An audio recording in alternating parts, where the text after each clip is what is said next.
Tonight on The Lens, a world television premiere. Here I cherish a sense of shame being a white man in a country where white men do nothing but buy bodies of young women. An examination of sex tourism in the Philippines and the young women it traps. Almost for me na boyfriend. Selling Sex in Heaven is narrated by Kiefer Sutherland. The final option for girls like Mila are the casas or brothels where the local Filipino men go. The girls are locked inside and a guard lets customers in every 15 minutes. That wasn't prostitution. It was slavery.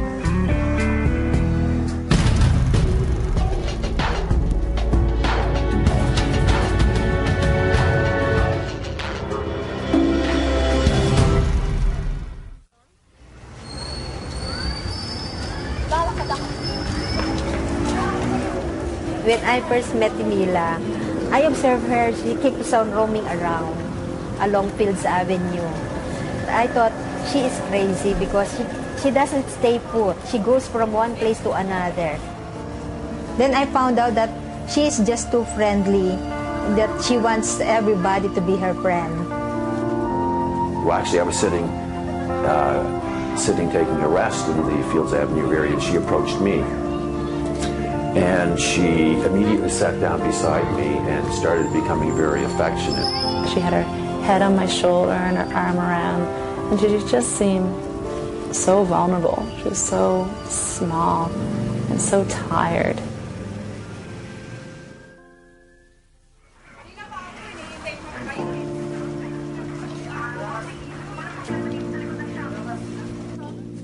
Angeles City, the Philippines, once the site of the United States Clark Air Force Base, is now one of the busiest sex tourist destinations in Southeast Asia. Men come from all over the world for some male bonding, cheap beer, and even cheaper women.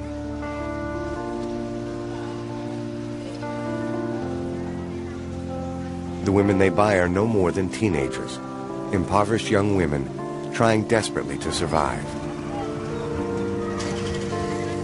The men may be young or old, attractive or not.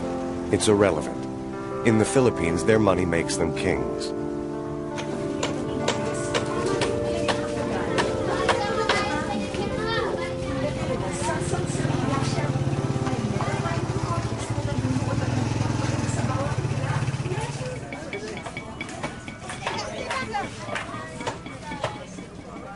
Mila works at Heaven, a little bar on Blowjob Alley. And like thousands of other bar girls in Angeles, Mila lives in tremendous hope that someday one of these foreigners will rescue her.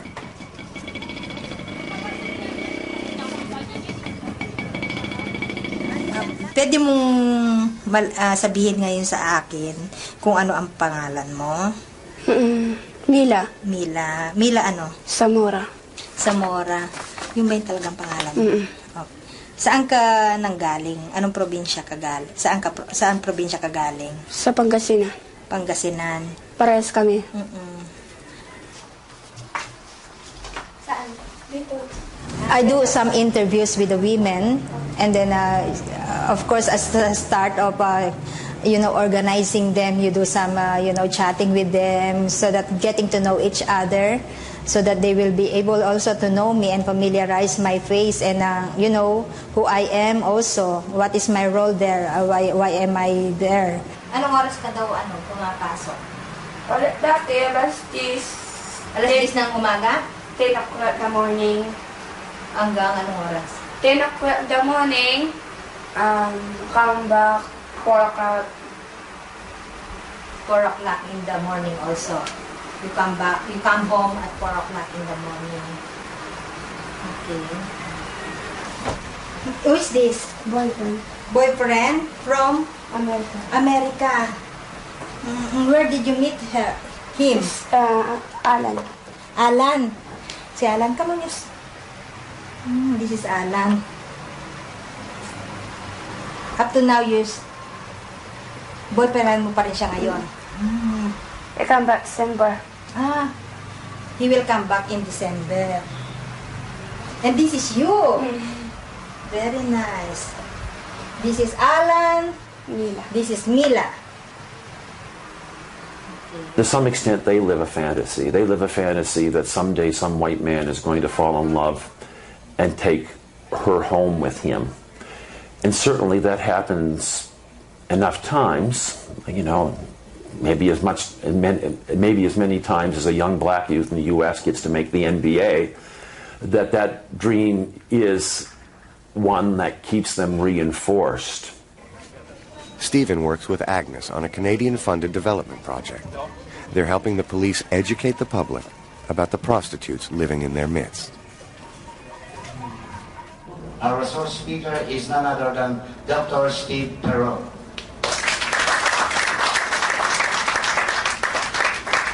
I'm involved in this project, Sex Trade in the Philippines, in Angeles City, in my role as a psychologist at Mount St. Vincent University, and also because I spent 10 years as a police officer in Halifax Regional Police. I think one of the ideas was that in a society like the Philippines, which is still quite hierarchical, it was important to have somebody who would have some credibility with the male police officers to lend some extra credibility to the project.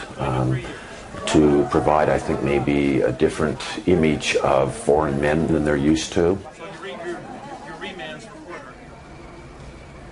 Also working with Stephen and Agnes are project interns Jessica and Angela.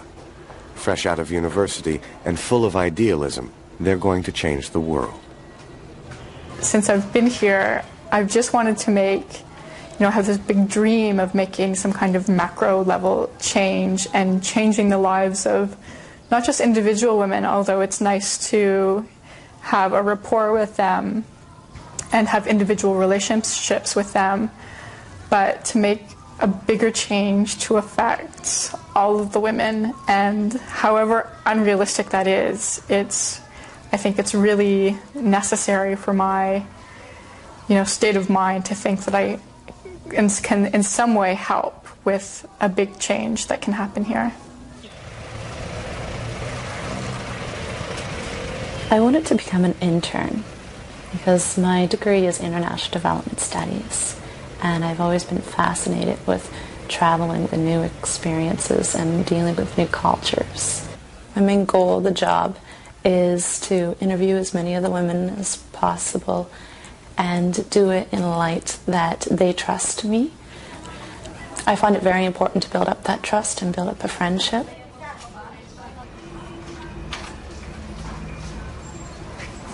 And Angeles takes up about 2 pages. And there's really something interesting that they say. Well, did you read Under Shadows Minibar? It says Shadows Minibar.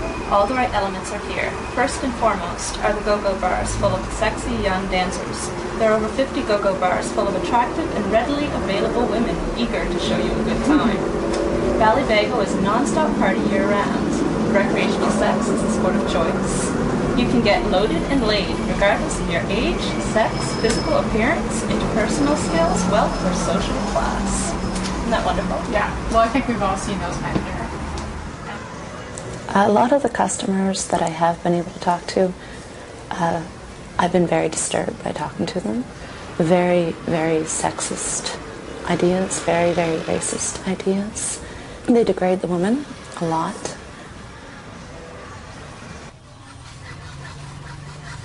One of my favorite places to go and talk to the women is Shadows Bar.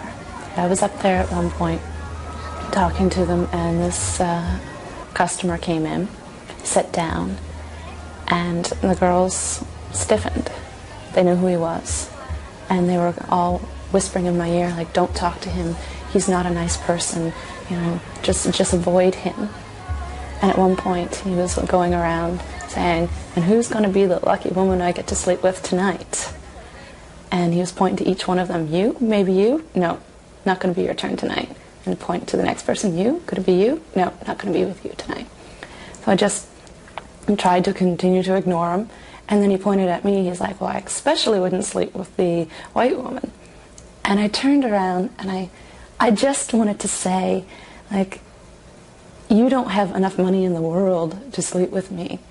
And I opened up my mouth and I bit my tongue literally to stop myself, because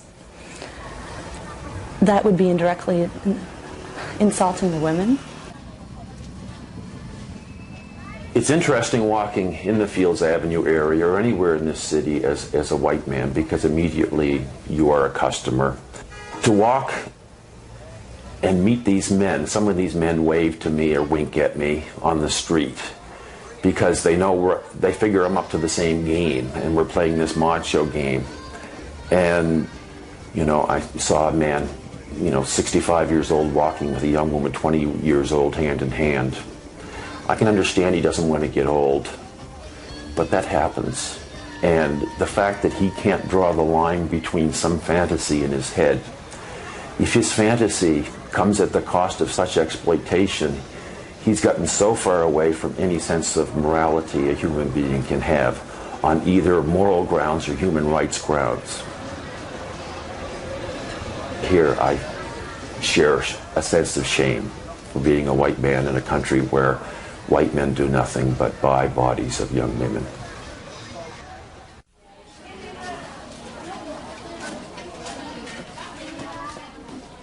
The first time I met Mila, I was walking down East Santos, and she just started walking with me. I was curious. And I see her a couple times a week, and she's so friendly and so loving. Sometimes I'm wondering, why is she so friendly? Is it because she doesn't get enough general affection? Is the only affection she's shown connected with people buying sex, and she's not worried about that with me? She knows that it's not going to be an exploitative relationship.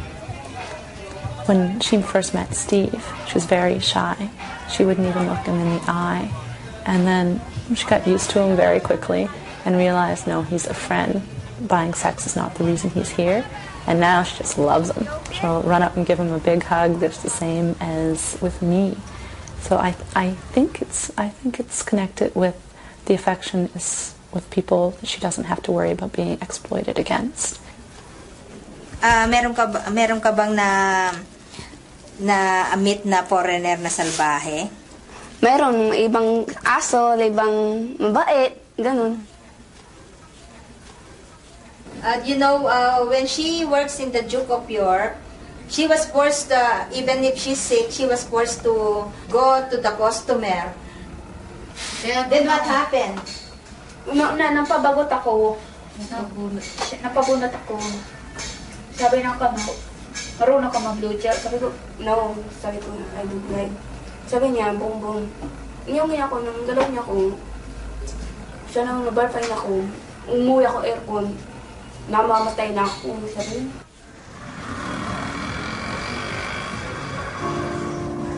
Mila is 21, and though she looks and acts much younger, she's already had a lifetime of experiences.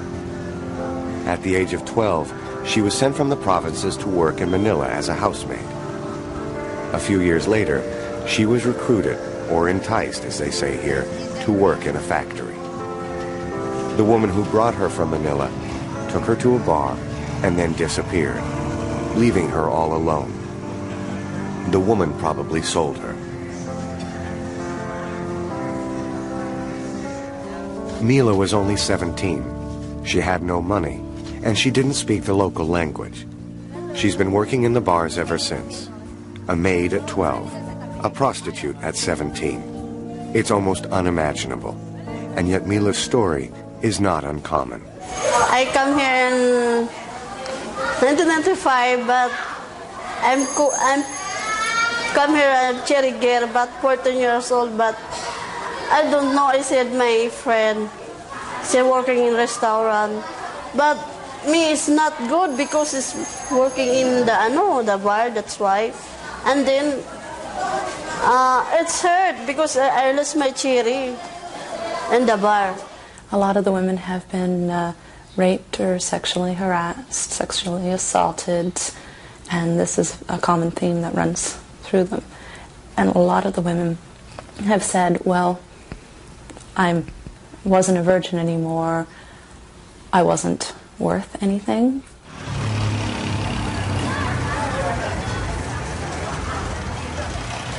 You know, in the Philippines, we have this patriarchal system wherein we look up on the men while women are just the second-class citizen.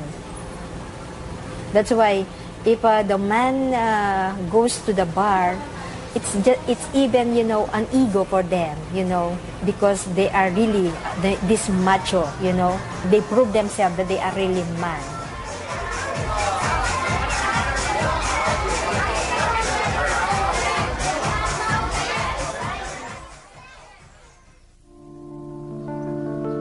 The Philippines was colonized by the Spanish in the early 16th century and by the Americans in 1898. Filipinos joke that they've had 400 years in the convent and 100 years in Hollywood. Such a unique colonial history, and particularly the imposition of the Roman Catholic Church, has had dire consequences for women. Family planning is discouraged, and women are judged by their marital and virginal status. Men are free to pursue mistresses, prostitutes, or so-called minor wives with impunity.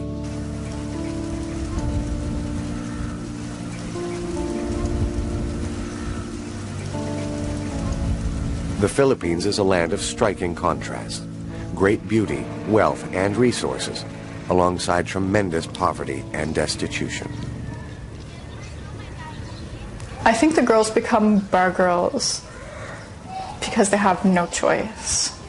You know, if their choice is to live in extreme poverty or be a bar girl and make money, that's not a choice. And they do it because they need to survive, and their families need to survive. And there's no social security net. If you don't have the money, then you starve.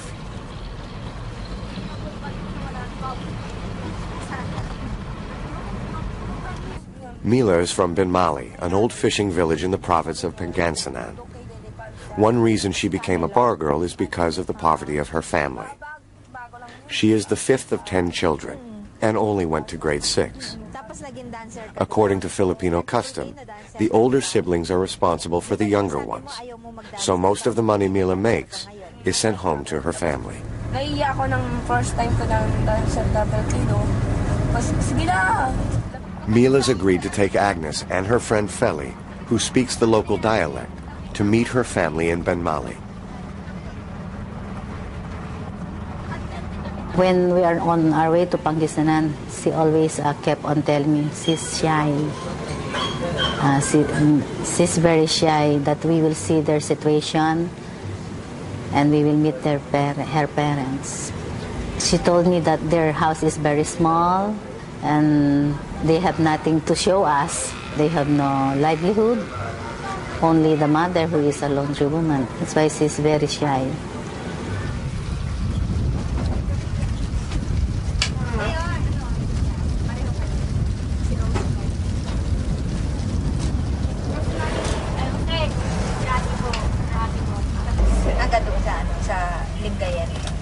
Quatro.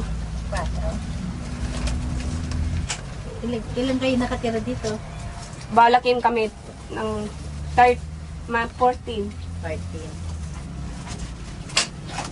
Isa dit, kuya ko dati. 14 people lives here.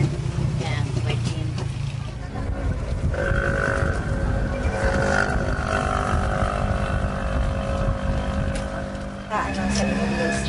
And the one in the, this nice girl. This is nice girl. The name is Rosing. Ano pinito mo? Gascon. Rosing Gascon. Rosemary Gascon is the niece of Mila. She had an accident when she was 2 years old. Look at her back. She had a hunchback. Now she's 7 years old. They cannot fix it anymore because, you know, they doesn't have money to treat this girl.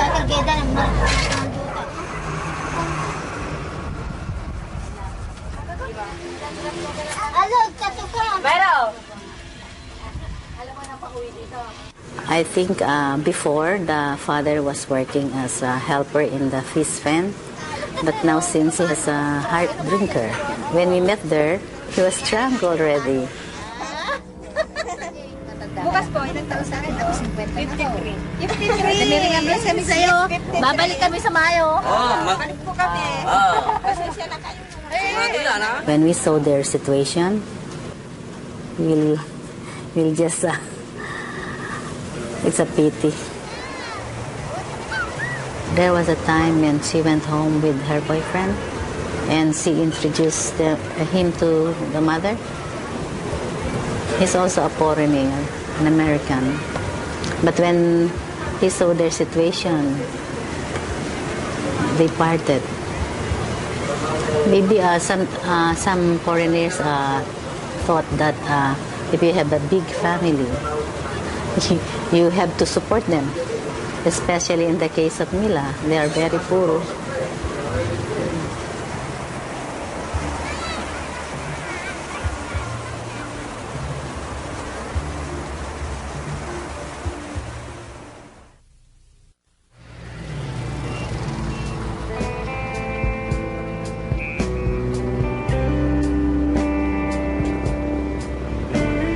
Angeles City was home to the United States Clark Air Force Base from the Second World War until the early 1990s. It was the biggest American base in Asia, with more than 40,000 people stationed there at any given time. And where you have military men, you have lots of rest and recreation facilities. So all around the perimeter of the base, you see the sex industry, just for the foreigners.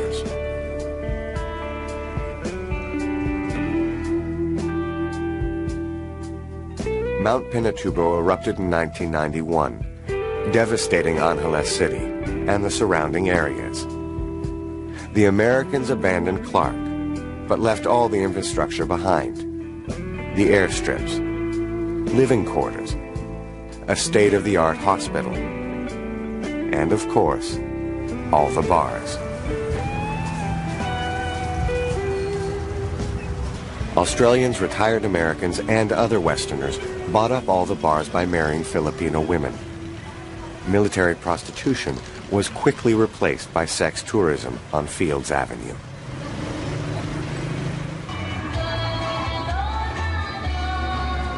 Prostitution is illegal in the Philippines, so officially there are no prostitutes. The women are called dancers, waitresses, hospitality workers, or GROs. Guest relations officers. The girls don't have johns, they have boyfriends. They don't go out on tricks, they are bar-fined. If a woman is bar-fined, a customer pays the bar owner to take her out. 15 minutes costs only a few dollars. The whole night is 1,000 pesos, or $20 US. And the girl gets half. In a country where the minimum wage is 150 pesos a day, this is an enormous amount of money.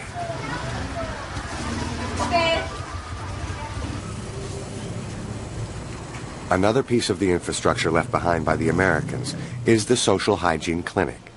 It was set up to make sure prostitutes were not infected with sexually transmitted diseases, so the military men would be protected. The clientele may have changed, but the system remains the same, operated now by the municipal government.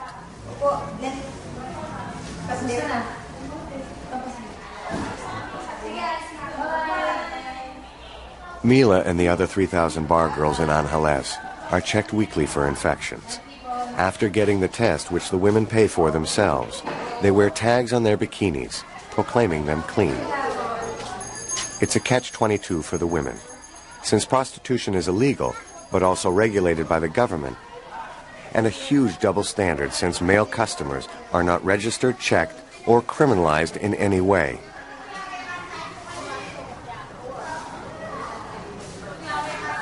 Though customers may think they're protected, the women are not treated for STDs systematically and are only rarely tested for HIV. The Philippine government claims only 1,800 people in 20 years have tested positive for the virus. Human Rights Watch, however, predicts an explosion of HIV/AIDS in the Philippines, since the government has impeded access to condoms and cut funding for sex education because the Catholic Church opposes both.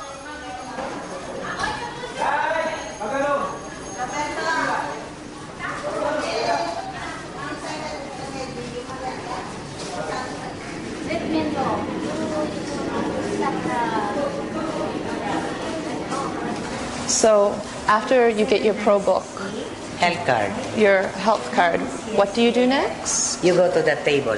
And what do you do at the Then table? to know who you are, and then you are submitting for a smear. So what are all these metal cold-looking instruments? This instrument wherein we put it to the girl to find it out. So there's a whole bunch of them? Yes, whole bunch of them. And is there only one girl in this room at a time, or is there a few No. waiting? Or They all line there, then one by one they stick the clean. So at home, when women go for pap smears, it's a very personal, private. Yes. So there's not the same privacy here. There is no pap smear here. This is only smear. The smear. The pap smear is you only on the left leg. That's it. So the difference between a smear and a pap smear? There is a difference of smear and pap smear. Because the smear is only where they look for if you have some venereal diseases. Now the pap smear is general cleaning. General cleaning if you have something like, for example, cyst, something like that. So the smear, it's just a quick smear. This quick smear, especially virgin. You said there's cherry girls, virgins who come here every week as well. Friday. So why do virgins who are working in the entertainment industries have to get a smear every week? Well, it's like this. We have a problem of virgin girls telling us that she's a virgin. Now some guys like virgin girls. I say, okay, I will marry you. You're a virgin. Just tell me the truth. So we will protect the establishment and the floor manager. That's the truth. So how I will know that you are a virgin or not? That is the main reason. Now another reason is that all girls who work in the independent industry, especially in the tourist field, even if you are virgin or not virgin, you have to submit for a medical checkup. So is this set up partially or fully to protect the customers? Yes, of course. Because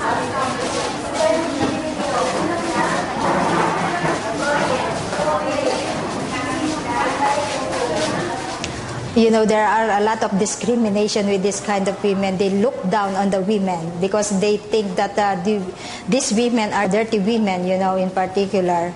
And, you know, because, you know, you keep on going from one man to another, and they look like Mary Magdalene. I'm not sure what to say to them when they tell me that they're raped by their father when they're 12.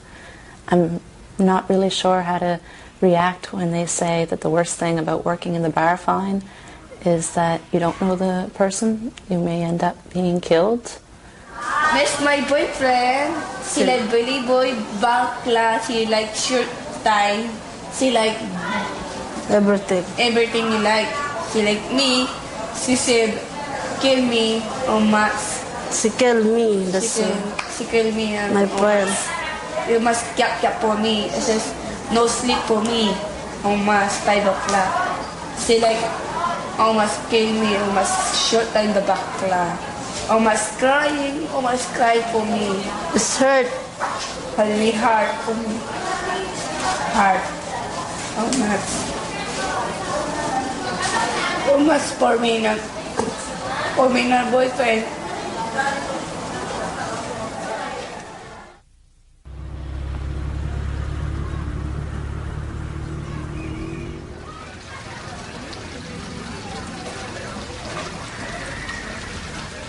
Bar girls have few options when they're too old to work, and they're old by the time they're 25.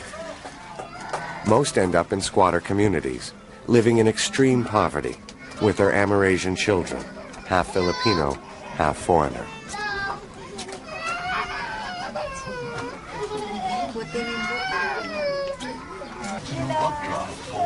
Agnes works with women like Preciosa Colompiano, who lives in a slum with her Amerasian son, Paul. Paul's father was an American pilot who abandoned them more than 20 years ago.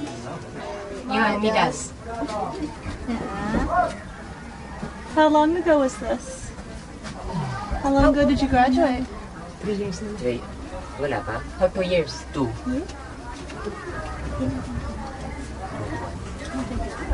yung paninira. Yung Paul struggles to find the English word to describe what Amerasians like himself need as a result of being abandoned by their American fathers. Payapa, komportable. Peace.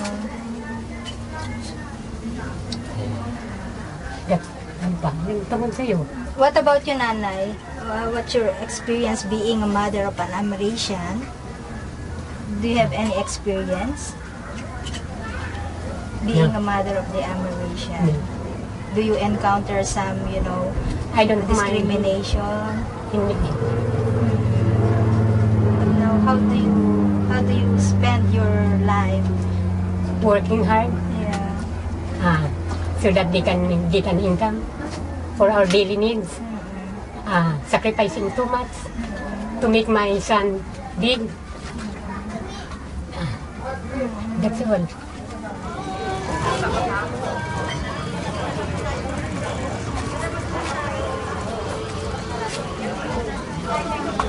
Another option for older bar girls is to become a mama-san, a manager or pimp for the younger women.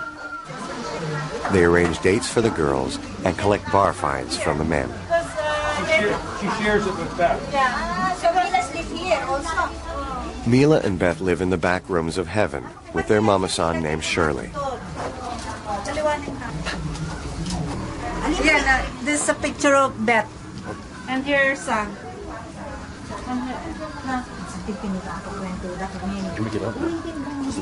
Can you tell me about your job as a mama-san? How you arrange deals for the girls? Explain that. Yeah, I work as a mama-san. I'm sit there and put sometimes customer and then ask with the customer something to drink, and then if they have some good time, some head, that's all. Okay. So if they come here, they get mostly head here? Yeah, mostly the head. Okay. Why would a customer come here rather than Fields? What would be the difference? I think that's big difference. Some in Fields Avenue, if the guys ask, how to make head, and then the girl, they said, no, I don't know how. But here, they said already. So the girls on Fields make boom boom. Only. But here they give But only. here they give head. When one of your girls is bar fined, where do they go to have sex? Sometimes in the hotel. Okay. Ever back here in the rooms?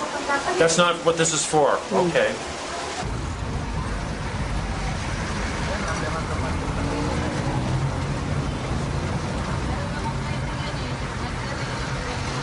The final option for girls like Mila are the casas or brothels, where the local Filipino men go. The girls are locked inside, and a guard lets customers in every 15 minutes. In many ways, bar girls are much better off than the casa workers, who get about 50 cents a customer and have up to 15 men every night.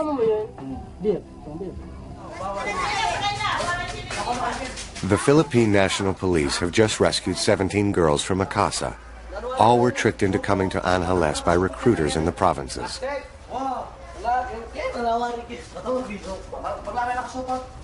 Yes, the casa looks like a shanty house, wherein in one place there is a little living a sala, wherein you can see the team or maybe the maintainer.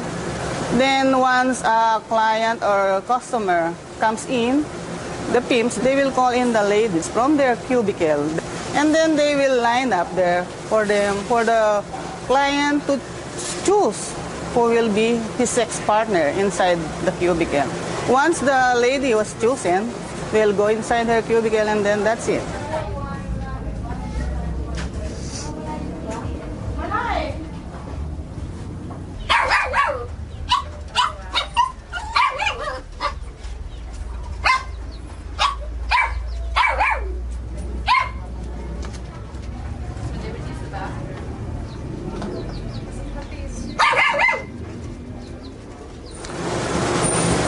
I think if anyone who could go there and see that kind of situation, one will tell that that's fine. Imagine, as if they're slave. Imagine how they were treated when they were given their food. Oh, I can't describe by, as if you see a dog eating under the table.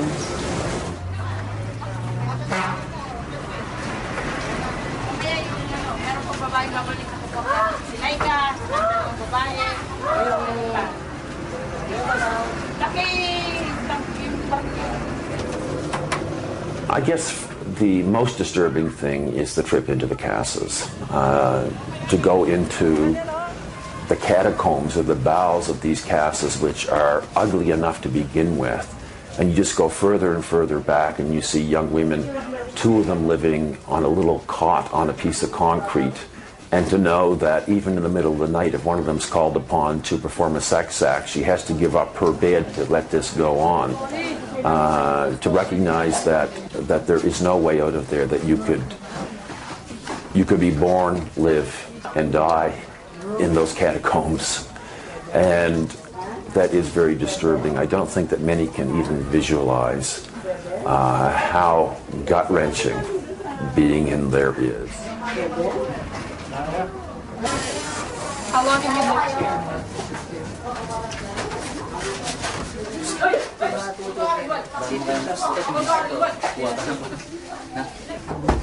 What kind of man could come in here?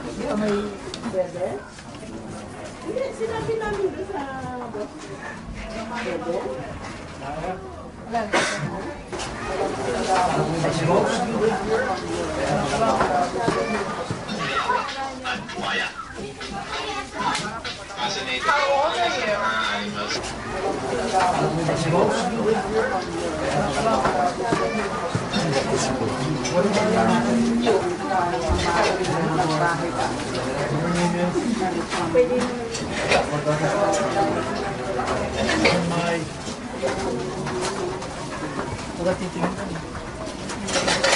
Si Santa Rosa.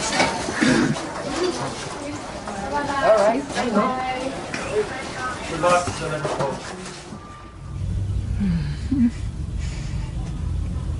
I've never felt so sad to be a woman.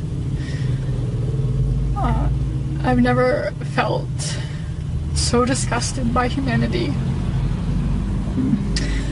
To see these girls living in rooms that were no bigger than 8 feet by 4 feet, 2 to a room, living there 24 hours a day with nowhere to go, was disgusting, and I felt sick to my stomach, and I wish I could have thrown up so that people would have known exactly how disgusted I was. And I felt guilty when I left because it was like I was leaving them behind, and I don't want anyone to feel like that, and it makes me feel like not what I'm doing is useless, but how much can I really achieve, and what I'm doing is that the work that I'm doing with women, is it ever going to reach women who are so low on the totem pole? You know, I have this idea of prostitution, and that wasn't it. That wasn't prostitution. That was something completely different. It was slavery. It was the most horrid thing I've ever seen in my whole life.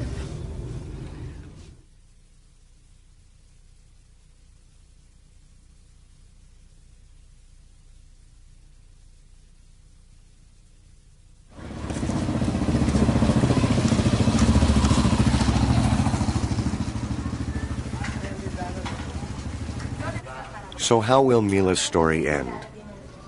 Will she become a mama-san? A poor mother of an Amerasian? A casa worker? Or will she be one of the lucky few to escape with a foreigner?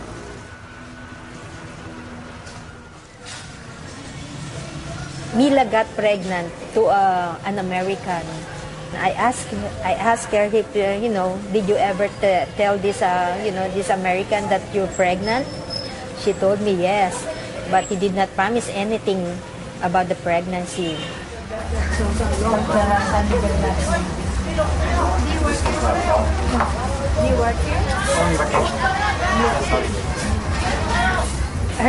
Her hopes is to get another foreigner to give her a good future.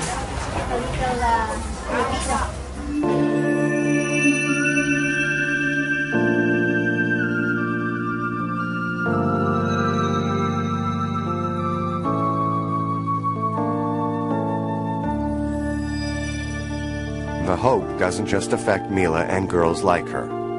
All these children suffer as well. Some will end up in the bars. Some will find work in factories. But most will live out their lives in poverty. Papa, dito, color, sharp, correct?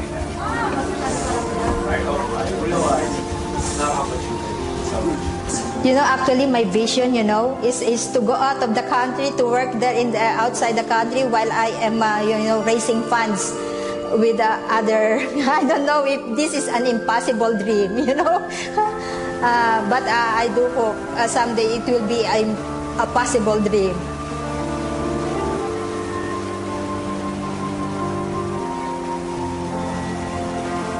Before, Mila is hoping that Alan would marry her.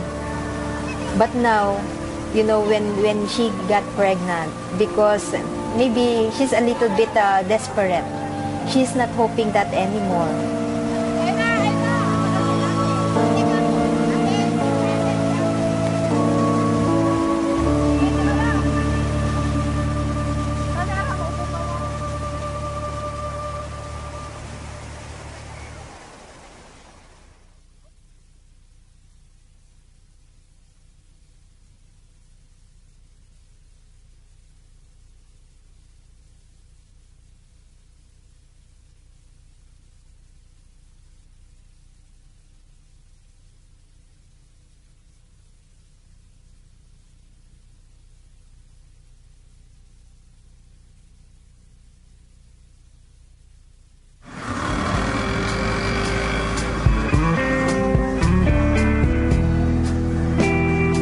Next time on The Lens.